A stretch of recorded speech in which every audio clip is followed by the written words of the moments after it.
Thanks. I'm really excited for this conversation today. And before I introduce our panelists, I wanted to help set the stage for this conversation with just a couple of maps and graphs that I think tell a really exciting and important story about the trends ongoing in the electricity sector today and the kinds of challenges that the sector is likely to face going forward, which will be the topic of our conversation. So let me share. So this map shows the range of state legislation and voluntary utility commitments across the country to transition to 100% clean electricity systems or to deeply decarbonize their energy systems to reach very close to that 100% clean goal.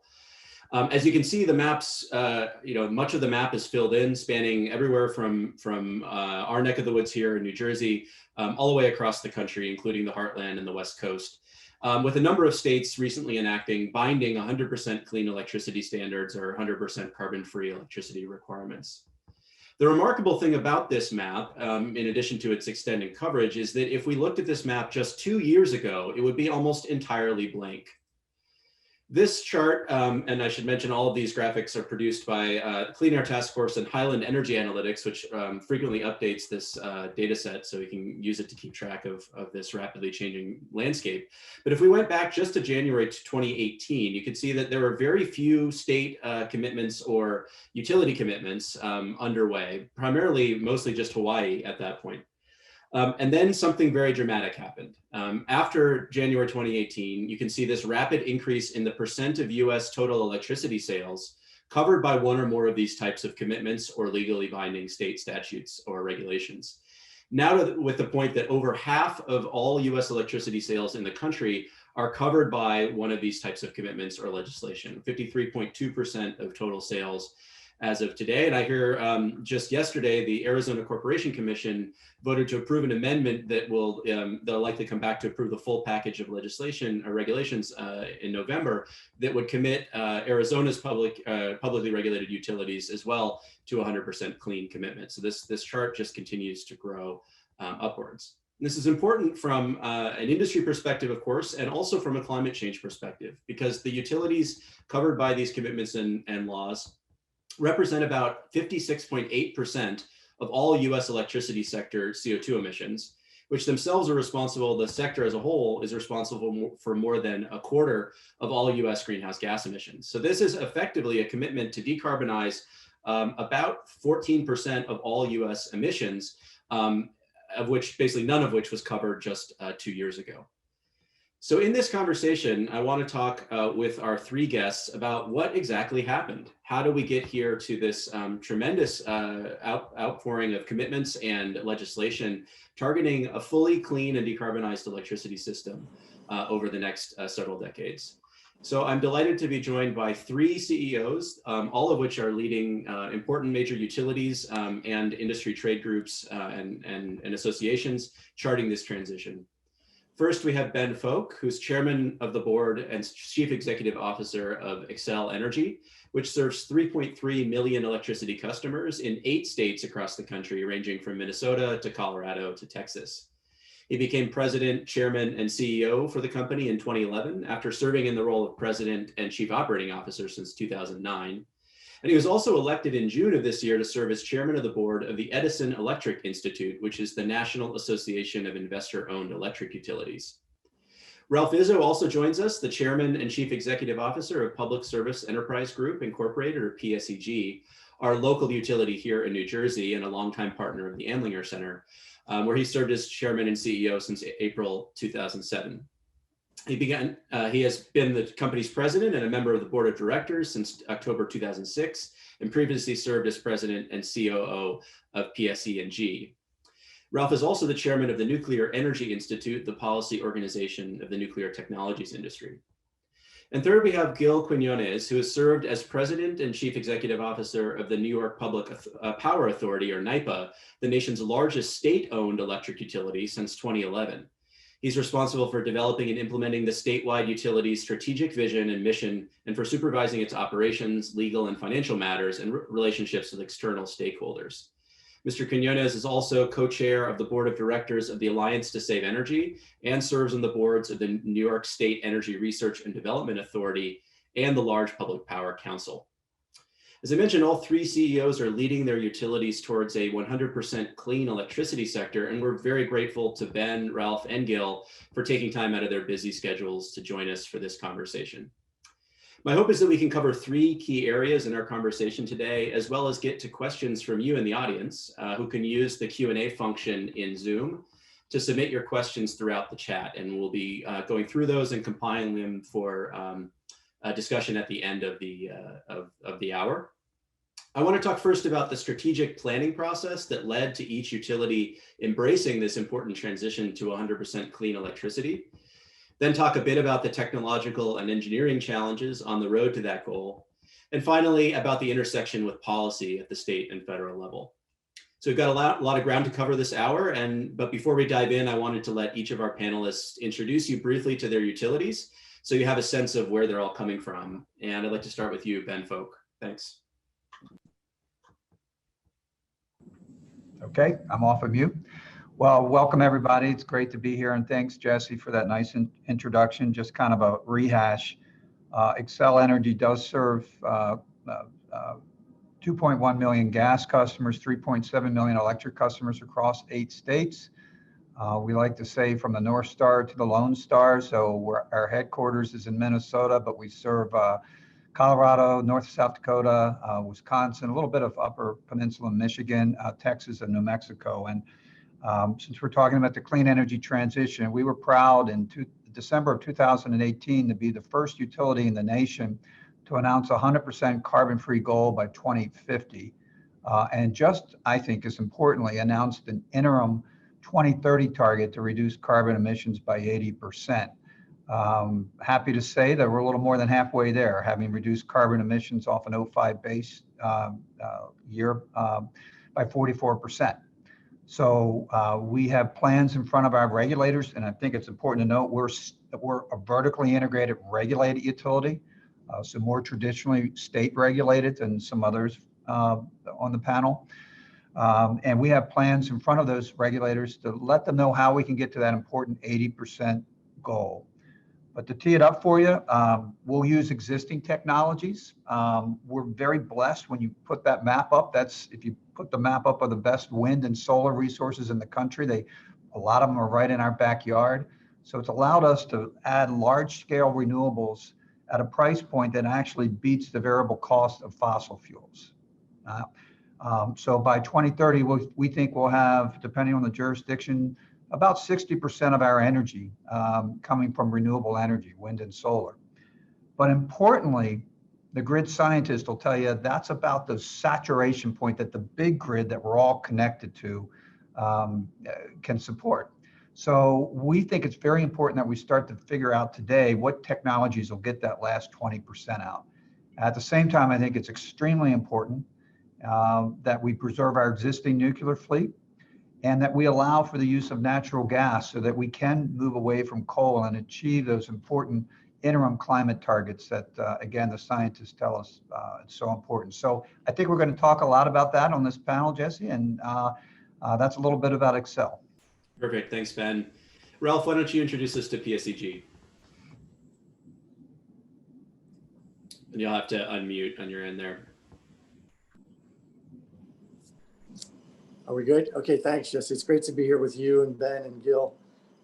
It's just real icons in the industry nowadays. So PSEG serves about a little over 2 million electric customers in New Jersey, a little under 2 million natural gas customers in New Jersey. And we manage the assets of the Long Island Power Authority, which are additional 1 million customers out in Long Island, New York. We produce electricity from 13,000 megawatts of capacity. Close to 60% of that is nuclear. So our carbon intensivity rate has been half of the national average for many decades and continues to decline as we are just 6 months away from shutting our one remaining coal plant, which is a very small peaking unit in Connecticut that hardly ever runs. We eliminated all of our coal assets in New Jersey 2 years ago, and the remainder of our coal assets, which were in Pennsylvania last year. That just leaves us with, as I said, mostly a nuclear portfolio and a natural gas portfolio. The natural gas portfolio we've announced we are divesting. We are pursuing strategic alternatives over the next year, so we will be completely carbon-free by the end of 2021. We've identified 5 things that we think are important for the industry to move towards a carbon-free and for the nation to move towards a climate change sensitive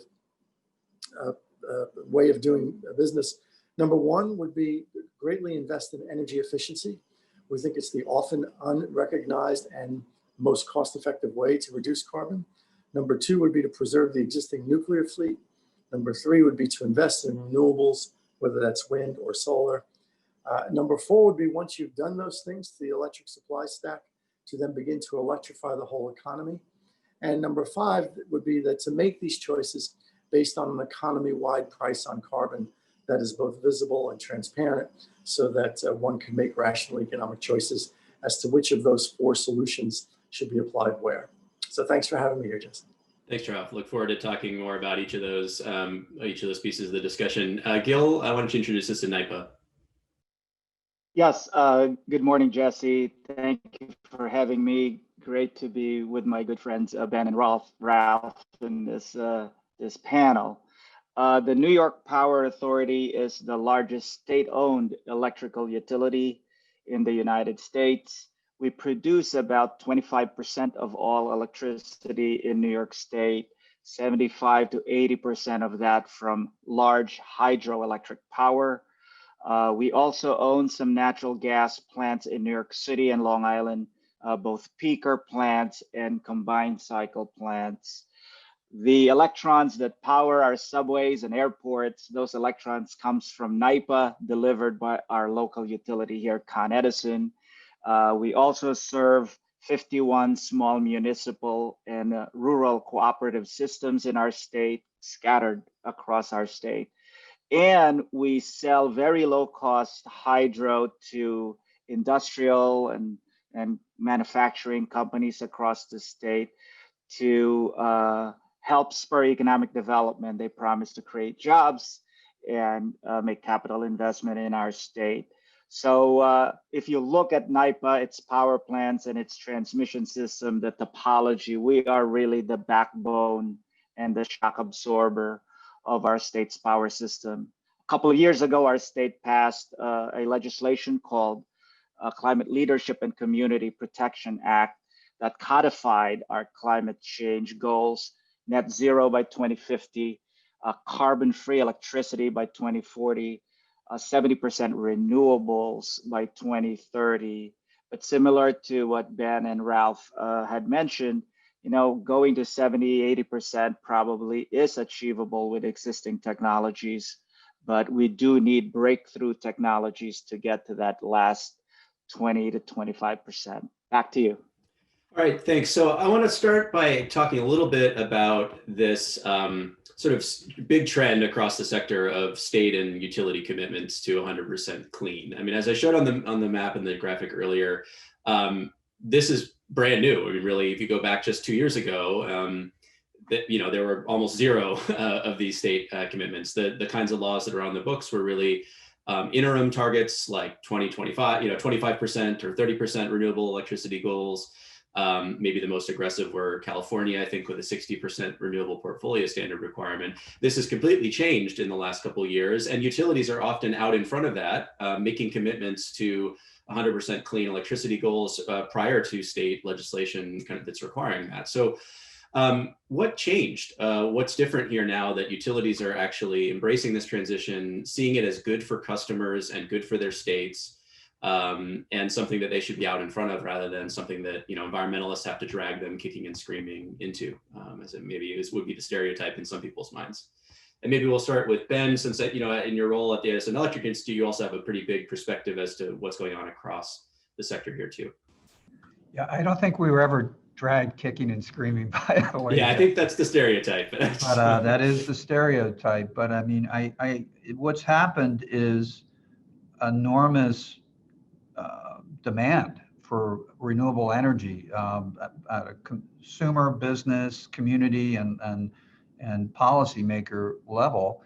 And the good news is that the technology itself has come down in price, so that the goal that all 3 of us on this panel and the entire industry have is, affordable, reliable energy. You can bring on renewables, and you can do it in a way that is affordable. Now there's there's expensive ways to bring on renewables and less expensive ways to bring on renewables. There's no doubt about that. Scale matters in our business significantly.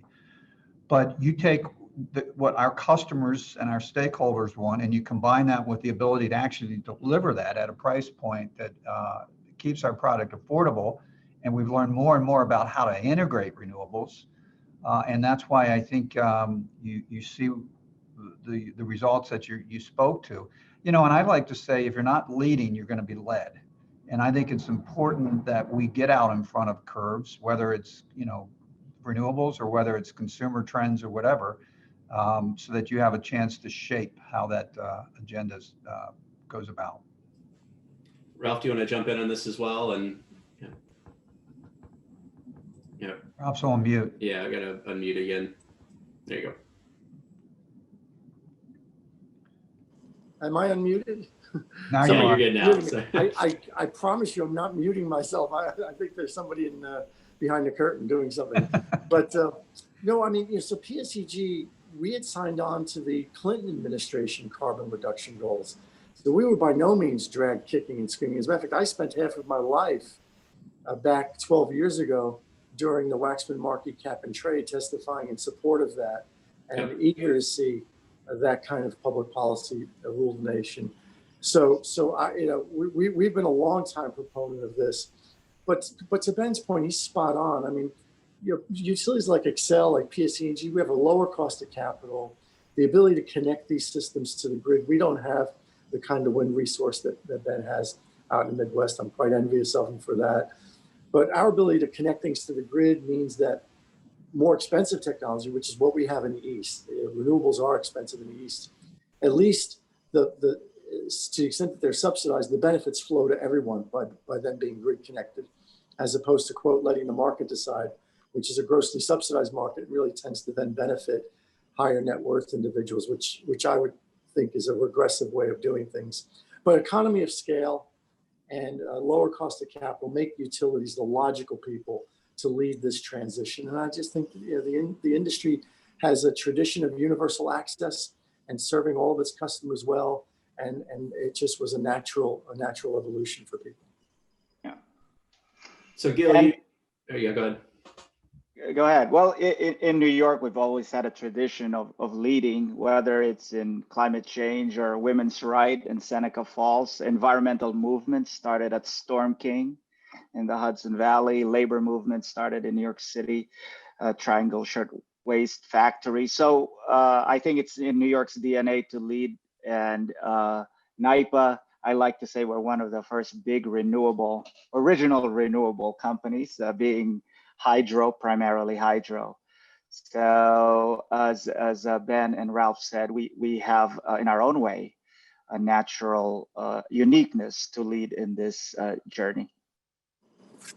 So I'm curious as well if the sort of opportunity for growth as the country, considers electrifying greater shares of transportation or heating has also sort of entered into the strategic thinking for utilities in a way that maybe wasn't true, 8 years ago or 10 years ago. We were talking about Waxman-Markey and electric vehicles were sort of, far from commercial adoption.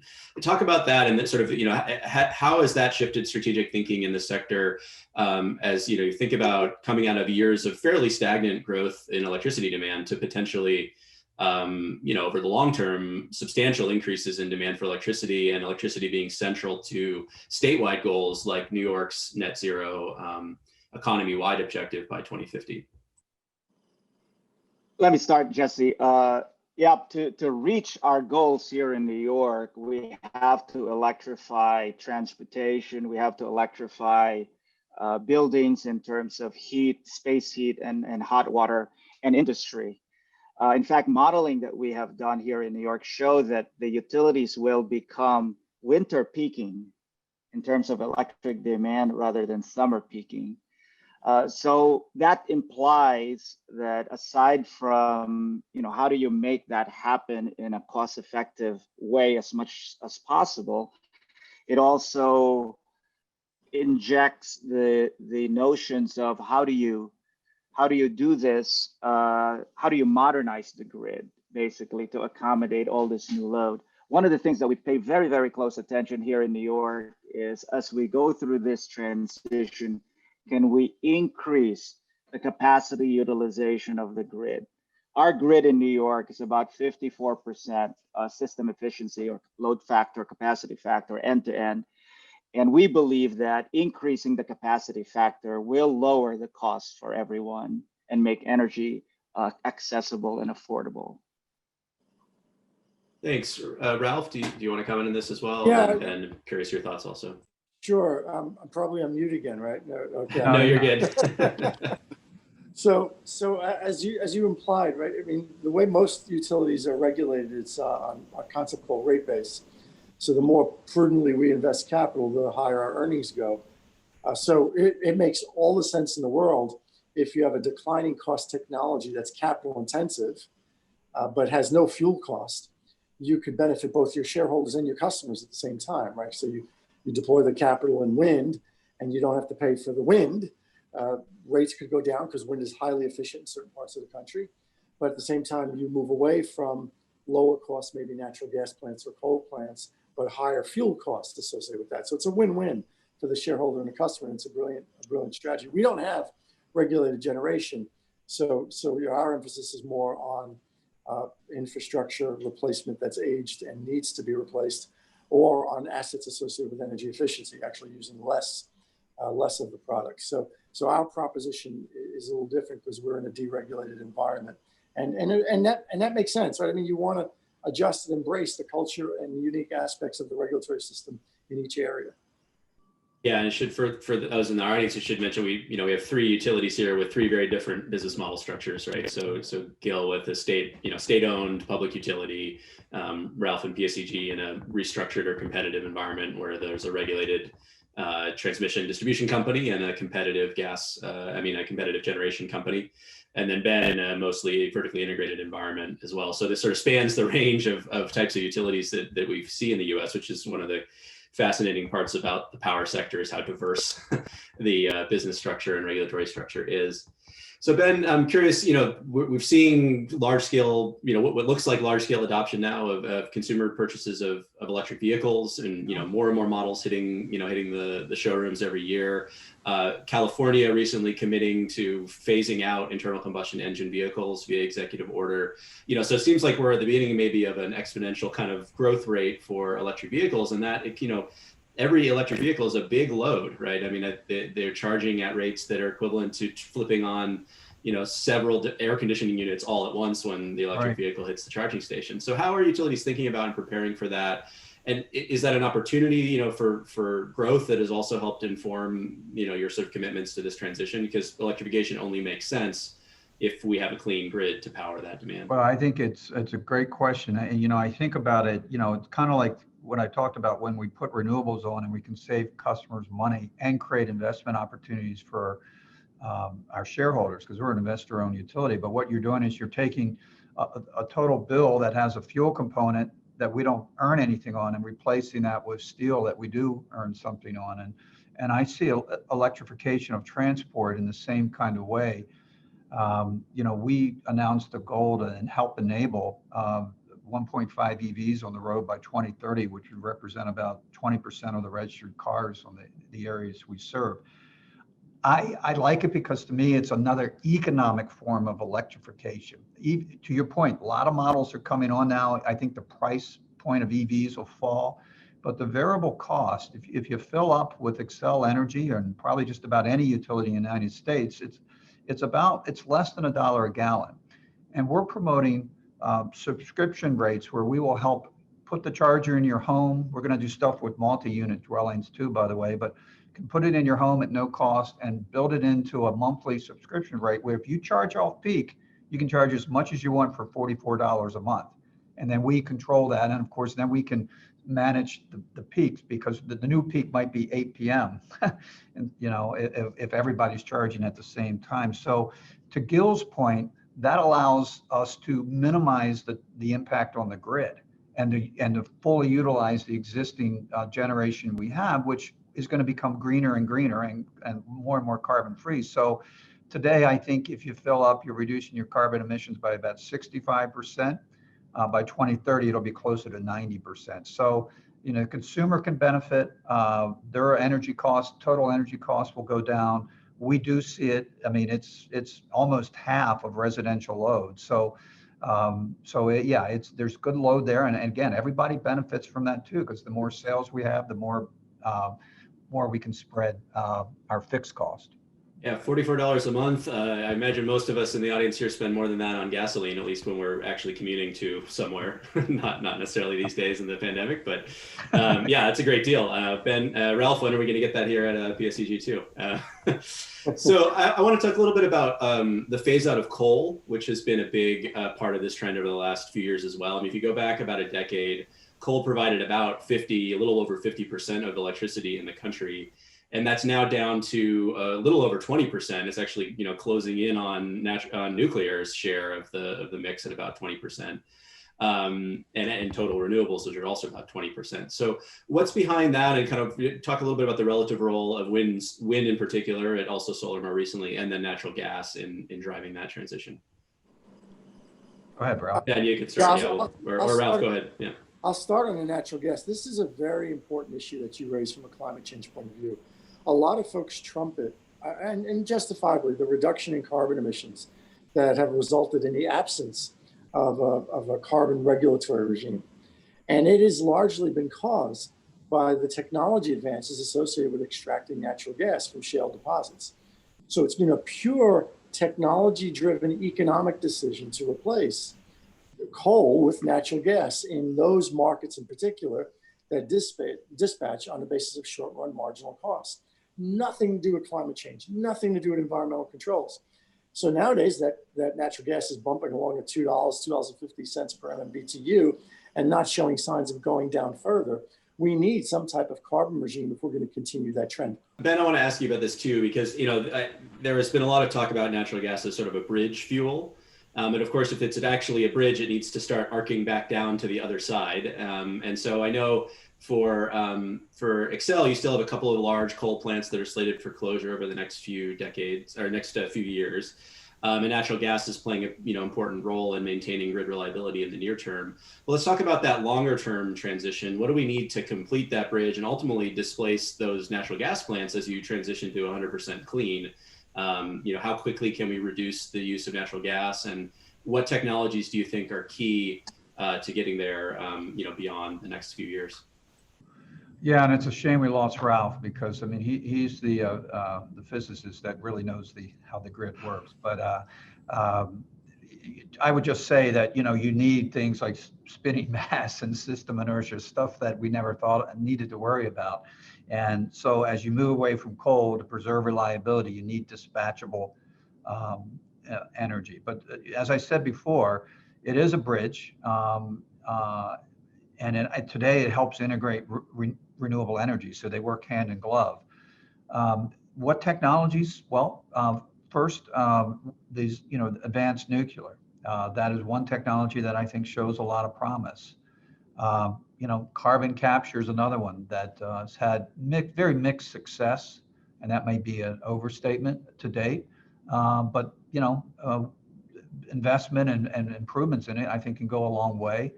I think we need some forms of long-term storage. I mean, 4-hour batteries quickly saturate and have a declining value when you're planning for the big grid, as do renewables, as I mentioned. But there are some renewable technologies like deep geothermal that can be potentially more dispatchable. Then you have storage and fuels like hydrogen that can be made through electrolysis using renewable energy or energy coming off of a carbon-free nuclear plant. I think that has a lot of promise. Now, it's expensive right now. And developing the infrastructure and everything else will take time. But if we get the permission to add new natural gas plants, and I hope we do, because that allows us to move away from coal, and I hope we can preserve our nuclear fleet, we'll make those plants hydrogen ready. And when they're ready to go, we'll either blend it or potentially burn all hydrogen. But that's kind of the phase out that I see. And maybe there's something being in a lab right now that'll even trump all of that. And then of course, Demand response and things like that, I think, will come into play too. There's limitations on that as well. If you flatten out the curve completely, then there's no more demand response. But we have a long way to go on that. So a lot of cool things, I think, to invest in today, and then we got to take it from the lab to commercial operation, the so-called valley of death, and that's where we need that supportive public policy, I believe. Yeah, and Gil, the hydro power plants in New York and the nuclear plants in upstate are going to continue to be sort of a backbone piece of New York's transition to 100% clean by 2040, which is, I think, one of if not the most aggressive paces in state legislation today. Talk a little bit about what else you think we might need, and what are the conversations going on at NYSERDA, where you play a role as well, about how to kind of complete that transition for New York, who's already off of coal and sort of finished that coal to gas transition. In fact, in our latest filing to our Public Service Commission on our what we call our CES Clean Energy Standard 2.0, I raised the red flag that, hey, you just can't assume that hydro will be there as a constant, because if you start injecting subsidized wind and solar that are bidding at zero, you will displace the hydro and the foundation. And we show them the modeling and how our hydro will be bouncing around. And that's a separate, a different paradigm. We think it's not the right thing to do, because then they have to overbuy. When I say they, NYSERDA, the state, they have to overbuy and overpay for additional wind and solar. We call it tier one rec. So we're trying to convince them that we have to have some kind of regulatory regime so that our hydro can be more steadily dispatched in our future system. We also own natural gas plants in New York City, as I'd mentioned, and we announced a couple of weeks ago that we will partner with the environmental justice groups in New York City to explore how do we transition those natural gas between now and 2040, looking at many of the items that Ben mentioned: long duration storage, potentially blending hydrogen. I agree with Ben that I don't think we should preclude any technologies going forward to reach really deep decarbonization. I think we should invest in R&D. We should do pilot and demonstrations to determine what are the best technologies, because sometimes they're probably also regionally more specific than just a blanket uniform solution. Again, you mentioned that you're about to close the last coal plant in PSEG's portfolio up in Connecticut. You're planning to divest from the gas generation assets over the next few years, which I think probably signals where you think this sector is going. But of course, PSEG, as the retailing entity or load serving entity, is still buying a lot of electricity from the broader PJM marketplace, which includes still some coal and a lot of natural gas. How do we start ratcheting down that dependence on natural gas over time in this region? What key technologies do you think are going to play the biggest role in, at least reducing the total volume of gas that we burn, if not the total capacity that we keep online for reliability needs? I'm a firm believer that, as both Gil and Ben have said, we need additional technology development across a range of areas. And one of those areas, I believe, is carbon capture and storage. Natural gas is just a phenomenal consumer dividend. And as I've said in many prior occasions, it doesn't have any SO2, it doesn't have any mercury, it doesn't have any fine particulates. We seem to be doing a good job controlling its NOx. So many homes in the Northeast heat and cook with natural gas. And the efficiency of natural gas combined cycles, the dispatchability of them really makes it compelling, I think, to continue to pursue technologies that allow us to use that set of tools, even though we are divesting ourselves of it in an intelligent way. But to answer your question specifically, if that technology doesn't come along, then it's the types of things we talked about before. It's preserving the existing nuclear fleet. It's investing in energy efficiency. It's building those wind farms where it makes sense, and then building the transmission to take it from where the resource exists to where the load centers exist. Similarly with solar. So you'll have kind of an all of the above set of solutions that one has to work on. But again, as somebody who's been a long time concerned scientist, believer in the reality of climate change, I think it's not the best use of our environmental dollars to give up on natural gas, notwithstanding the fact that we as a company are divesting ourselves of it. So, Ralph, you mentioned that the transition from coal to gas into the power sector has largely been driven by economic considerations, with gas prices plummeting, the marginal cost of natural gas plants now dropping below coal in many parts of the country, and that just means in markets that choose the cheapest electricity resources to use first, they naturally turn to gas and away from coal. This broader transition, and even the history of gas, if we go back far enough, is unlikely to happen without substantial policy intervention, right? We see that at state level. You're talking about the importance of RD&D and demonstration projects.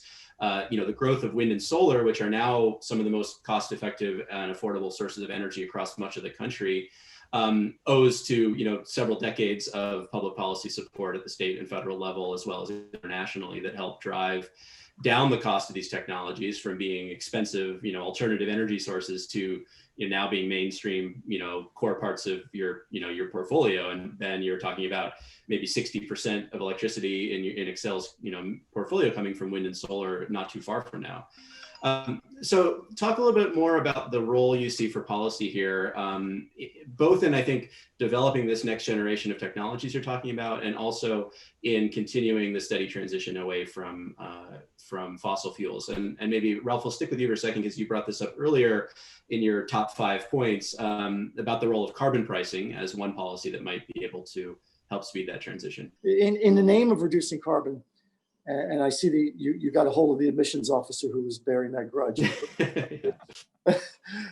In the name of reducing carbon, we invest in rooftop solar largely in New Jersey at roughly a cost of $400 per ton of carbon eliminated. We're now about to embark on an aggressive offshore wind program, the first gigawatt of which is going to be at about $100 per ton of carbon eliminated. And we are in the fight of our life trying to preserve existing nuclear at the cost of $17 per ton of carbon avoided. And fortunately, we have strong support for our energy efficiency program, which operates at the cost of negative $125 per ton of carbon eliminated. Now, we're also part of RGGI, $7 per ton of carbon. We're part of PJM, no price on carbon. So it leads to some irrational economic decision making. And plus, all we've talked about here is the electric power sector. There are a whole bunch of carbon emitters that are not on this panel that maybe are a less expensive way of doing things. Now, I think in fairness to people like Gil and to Ben and their customers who don't exist in the kind of power environment that we do, where they would have to pay this extra burden, and it is a burden, and they reside in locales where there's enough progressive thinking on the part of regulators to advocate for this change without a price on carbon, then what you could do is, if you had a national price economy-wide, which is what I would be an advocate of, you would tailor how that money gets recycled. And maybe it gets recycled in the form of lower income taxes, lower corporate taxes, payments to utility customers who use the power. But I do think that the heft of the US economy and having an economy-wide price on carbon would send signals to everyone, power producers, automobile manufacturers, in industrial furnace builders, and a slew of other people about what to do that was truly least cost. And the $200 billion at a $50 per ton price would generate could then be redistributed in a way that people who work hard to get elected to office choose to do it. But I think the key is that while you have a one size fits all on the price, driving multiple different decisions around the economy, you don't have to have a one size fits all on what you do with the money, because some people really can't afford to pay the extra price. I understand that. So, notwithstanding the long-time economics, recommendation from economists to enact a carbon price, it seems that the trend in the industry, in state regulators and federal policy discussions, are towards sectoral standards that sort of build on the precedent of the renewable portfolio standards that are present in the majority of states now, including all of yours, I believe, your utility states. And now are sort of focusing less on specific technologies, picking renewables as preferred, and rather focusing more on ends. We want clean electricity, carbon-free electricity, and so any technologies that can meet the bill now can compete for these clean electricity standards. And New York has a 100% goal. Colorado has a similar standard. They're sort of popping up across the country. Ben, I'm curious your thoughts on this trend. What are the advantages or disadvantages of this approach to sort of setting out a long-term path for increasing shares of clean electricity, as opposed to penalizing the dirty forms of electricity as a way to get us to transition? It's a great question, and I would just say, Ralph and I've have had a lot of conversations. A lot of our vantage points is the different ways we're regulated, and I think it's a shame from many different aspects to see our nuclear fleet retiring prematurely because the carbon-free nature of it's not valued. And I have a fight on my hands in my regulated states to justify that too. I happen to believe that a clean energy portfolio standard is something that's also can get us to the end state. It's easier, I will acknowledge, in my markets than it is in Ralph's markets. But while a carbon tax, I think, can be a pure way to do it, just like any kind of tax legislation, there's always, the so-called loopholes. And one of the things, I'll just be candid with you, I worry about is if my price gets excessively high and somebody decides that they're going to self-generate, and you watch, they won't be subject to that same cap, then what we have is socialization of people that can afford to invest that to those that can't afford to invest in it. So I think we got to be really careful because, legislation never turns out exactly the way you think it will going into it. So encouraging, I think the key thing is, and I think all three of the panelists here would agree with this, let's get those new technologies, let's put the money into how they're gonna work and work in a way that'll keep our product affordable, because we're not gonna be able to electrify other sectors if our product is very expensive. And I think that's the key to that. So, there's a lot of great thought on it, and there's a lot of different approaches. But if we were to adopt a carbon tax, I would argue make it slower and make sure that we double down on innovation so that we just don't end up paying the dirty tax, so to speak, and not really innovating, because then we're not going to achieve the climate goals that ultimately we want. So Gil, I know New York has a clean electricity standard on the books now. You said clean electricity standard 2.0, so they had an initial one and now are increasing it. But I know also there's been conversations at the NYSERDA and the New York ISO, the system operator that runs the grid there, about incorporating carbon pricing into how the grid is dispatched and how generators are chosen to run at different times, which could create a sort of hybrid of what the two models we're talking about. Do you want to share a little bit of the thinking going on in New York about how to blend these policies and why that might make sense? Yeah, for now, it's basically stipulated in legislation. I mentioned the goals before about, net zero 2050, carbon-free electricity by 2040, 70% renewable by 2030. We also have technology-specific goals, 9 gigawatts of offshore wind by 2035, 3 gigawatts of storage by 2030, 6 gigawatts of distributed solar by 2025, and 185 trillion BTUs of savings in energy efficiency by 2025, all codified in state law. And we now have working groups and climate action council trying to put the regs to make that happen. Separate and aside from that, the New York ISO, our grid operator and the entity that administers the wholesale energy markets here in New York, they've been developing a proposal for including carbon price in the wholesale electricity markets. It's still in the development stage. There really hasn't been any decision whether that's going to get blended and incorporated with the specific goals of our legislation. So we'll see. I think it's something to, that we should all just tune in and see what happens. All right, well, I look forward to seeing how it unfolds. We've got about 10 minutes left, and I wanted to turn to some of the audience questions that we've been getting through the Q&A here. And if you have more, please drop them in there.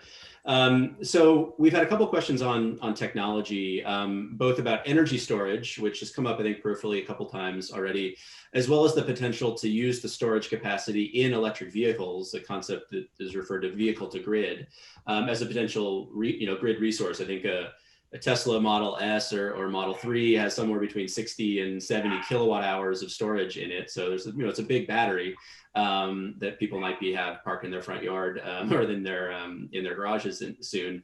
So I'm curious, Ralph, maybe first, and then maybe the rest of you chime in if you'd like.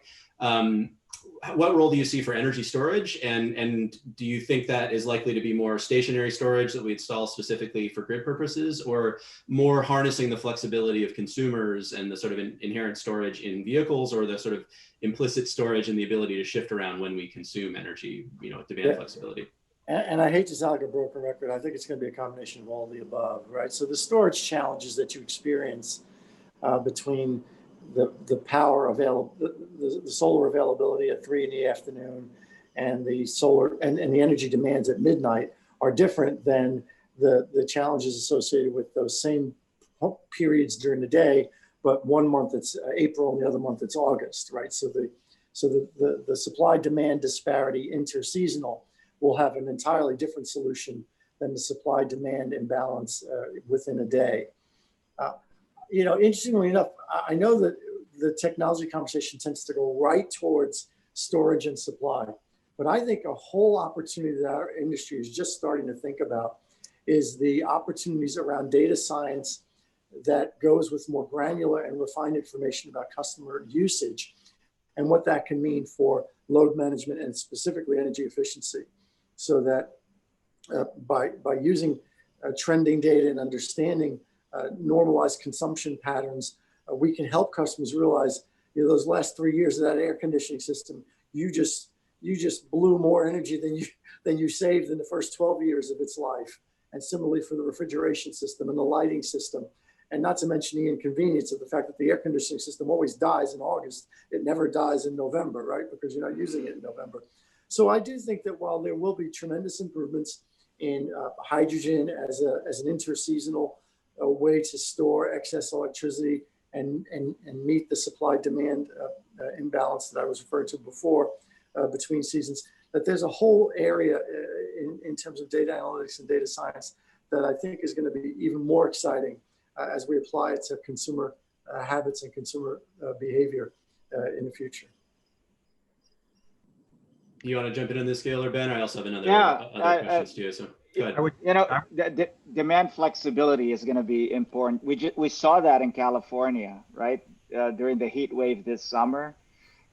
But for, it was not a kind of how we would plan it for the future. But for demand flexibility, they could have had a huge trouble in California meeting their summer peak during. I think there were two times of heat wave. So demand I agree with Ralph, and I think data science will play a big role going forward. But storage will be installed at all parts of the grid, at the bulk level, the distribution level, customer, and there will be mobile storage. I think all of that will apply. I don't know exactly what proportion and combination.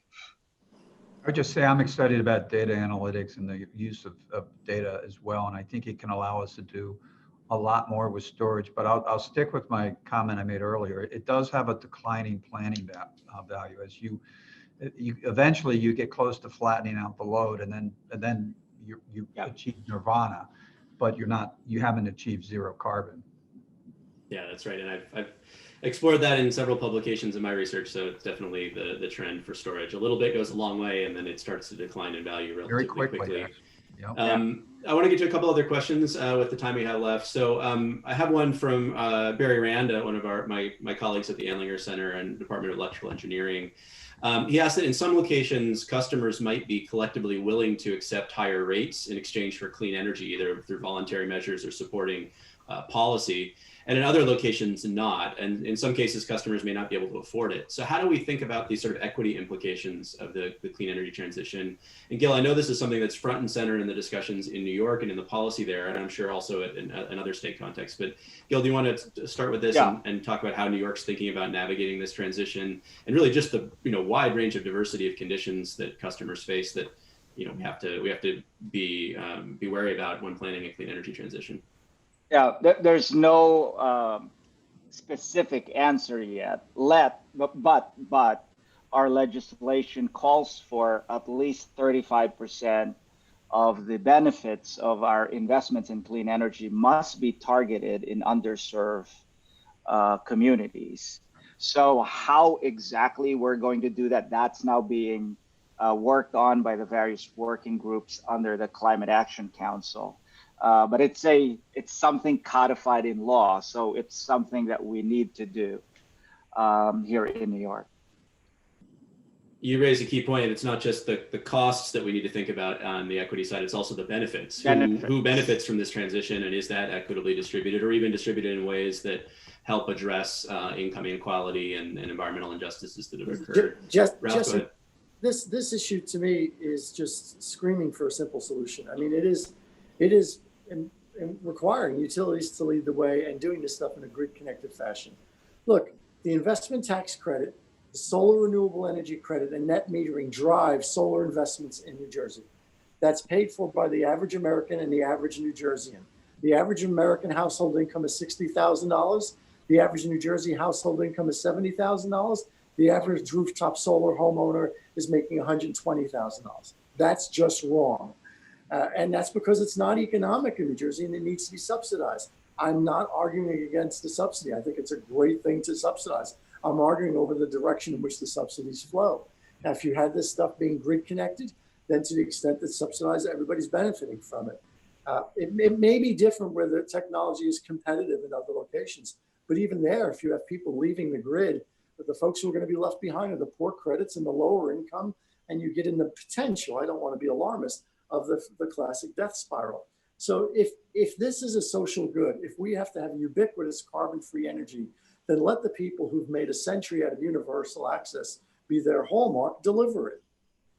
Yeah, I think that makes a lot of sense. Just to point out, though, that of course the income tax for paying for these things can be structured in a progressive way, which is difficult to do with rates. Although we can, have rate credits that help address that. So where we raise the money from, if it's coming from rates or coming from income taxes or carbon taxes, I think these are also really important questions with equity dimensions.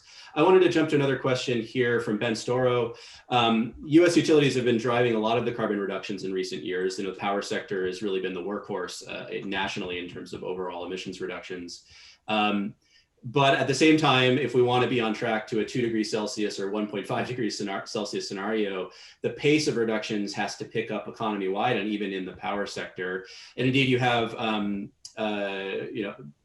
Biden campaigning on a potential commitment to 100% clean electricity by 2035, which would be faster than any state has set so far, including New York, which is on the front end of this. So what's potentially holding us back from moving even faster?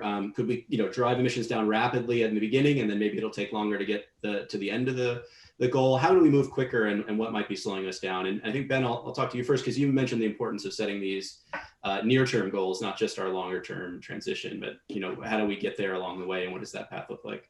Yeah, and our plan does align with the 2 degree the 2 degrees scenario, and early action really matters.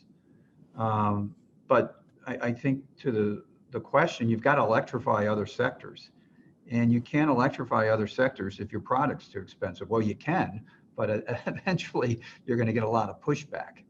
So I think the problem with the 2035 goal is that, as we've talked about, the technologies to get that last 20-30% off the grid aren't available operationally or economically today. So it would really be, the cliche, the moonshot to get them there. And I just question, how quickly we could actually get there. So I think the intention's fine, but Ralph said it well. We can't leave people behind because we just priced our product, way too expensive. And our customers rely on affordable, reliable energy. And the good news is technology is allowing us to accomplish these goals.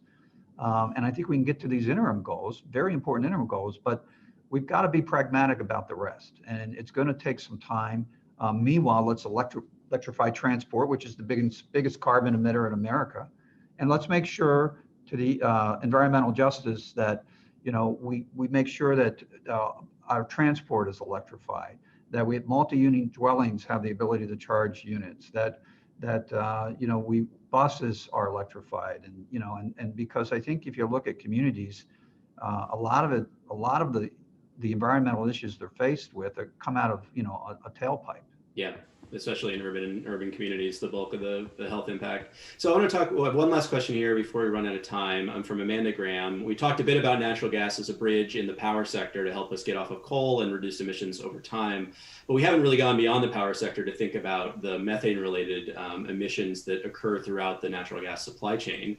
Part of that is in some of the pipelines that you as dual service gas and electric companies, Ben and Ralph, deal with.